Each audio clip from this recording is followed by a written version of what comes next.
የከተማ እድገትን የሚያፋጥኑ መሰረተ ልማቶች እየተገነቡ መሆኑን የምስራቅ ጎጃም ዞን ከተማና መሰረተ ልማት መምሪያ ገለጸ።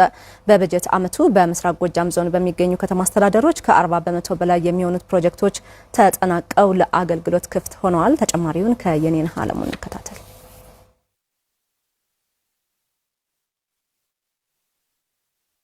የምስራቅ ጎጃም ዞን ከተማና መሰረተ ልማት መምሪያ የህብረተሰቡን የመልማት ጥያቄ የሚመልሱና የከተሞችንም ዘላቂ እድገት የሚያፋጥኑ የመሰረተ ልማት ፕሮጀክቶችን ቀርጾ ወደ ስራ ገብቷል። የመልካም አስተዳደርና የዲሞክራሲ ጥያቄዎችን ለመፍታት የሚያግዙ የከተማ መሰረተ ልማቶች ዝርጋታም እየተከናወነ እንደሚገኝ የመምሪያው ኃላፊ አቶ ገዳሙ መኮንን ገልጸዋል። በዞናችን በበጀት ዓመቱ ከ755 ሚሊዮን በላይ በሚሆን ገንዘብ የተለያዩ የመሰረተ ልማት ስራዎችን ለመስራት በእቅድ ተይዞ ወደ ተግባር ተገብቷል። እስካሁን ባለው 40% የሚሆኑ ፕሮጀክቶች ተሰርተው ተጠናቀዋል። ማሲቭ የሆነውን የህዝብ ጥያቄ የሚፈቱት ላይ ትኩረት አድርገን በመስራታችን ምክንያት ህዝቡ በልማት ስራ ላይ የነቃ ተሳትፎ እያደረገ ነው ያለው። ፍትሃዊነታቸውን ጠብቀው እንዲሰሩ ተከታታይነት ያለው ድጋፍና ክትትል እየተደረገ ነው ያለው።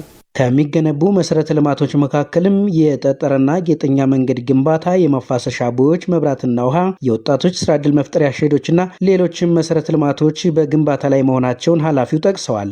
ድልድዮች፣ የመናኸሪያ የማልማት ስራዎች በቁሳቁስ በጉልበትና በጥሬ ገንዘብ ከ221 ሚሊዮን ብር በላይ ማሰባሰብ ተችሏል። ከዚህ መካከል ከ50% በላይ የሚሆነው ወይም ወደ 112 ሚሊዮን በጥሬ ገንዘብ የተሰበሰበ ነው ማለት ነው።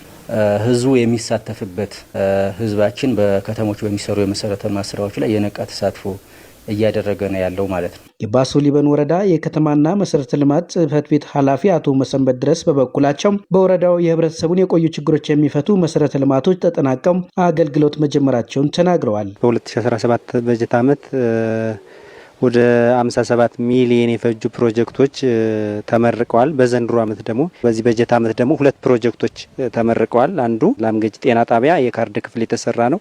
ወደ 7.5 ሚሊዮን ብር የፈጀ ያስመረቅ ነው። የዩጂቢ መሪ መዘጋጃ ቤት የቢሮ ግንባታ ነው። ሁሉን ነገር ያሟላ ወደ 18 ሚሊዮን ብር የፈጀ ፕሮጀክት አስመርቀናል። በቀጣይም የሚሰሩ ፕሮጀክቶች አሉ፣ የተጀመሩም አሉ። እነሱን በሂደት ላይ ያሉበት ሁኔታ ነው ያለው። የህንፃዎች መገንባት ለሰራተኞችና ለአገልግሎት ፈላጊዎች ምቹ ሁኔታን ፈጥሯል ያሉት ደግሞ የወረዳው ነዋሪዎች ናቸው።